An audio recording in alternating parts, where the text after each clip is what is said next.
Whenever there's violent conflict anywhere in the world, the geopolitical chess match that ensues ends up leading to uncertainty and chaos. And that's exactly what we're seeing in Russia-Ukraine conflict. Now, of course, what we understand is that nation states have come together and they're levying these financial sanctions against Russia. Whether it's the banks, whether it's the central bank, or it's the everyday citizens, or it's the leadership of the country, they're all getting hit with economic sanctions. But we have to understand that these decisions are there to optimize for short-term mitigation of risk, rather than looking at the long-term problems that they create. And so ultimately, economist Steve Hanke, he had a great point where he said weaponizing the SWIFT international payment system might cut Russia off, but risks eroding the dollar-denominated global financial system. Indeed, it will give rise to alternative systems developed by China and Russia. Just another example of why sanctions are counterproductive. Now, first, let's unpack exactly what these sanctions are doing. They're kicking Russian banks out of the global financial system.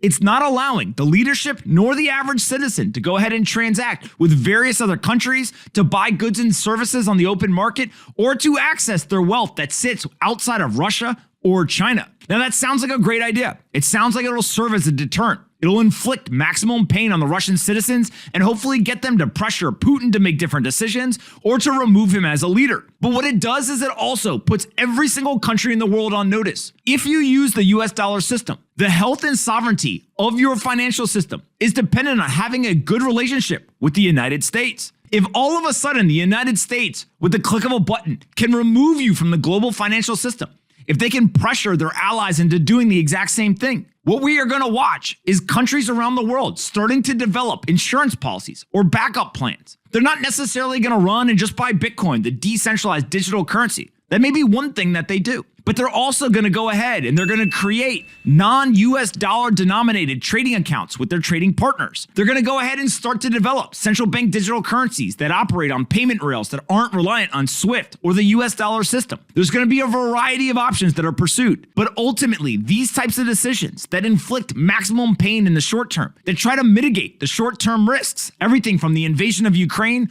all the way to potential nuclear war, they're being celebrated today as a way to address the problems we're facing, but they're creating long-term problems. It makes the US dollar system much more risky and less sustainable over a long time horizon. And so that's fine to address the short-term problems. Many people, including myself, would say what we're doing is actually going to have an impact today. We just have to be aware of the long-term problems that we may be creating. Maybe we can handle it. Maybe we can address those long-term problems in the future, or maybe not.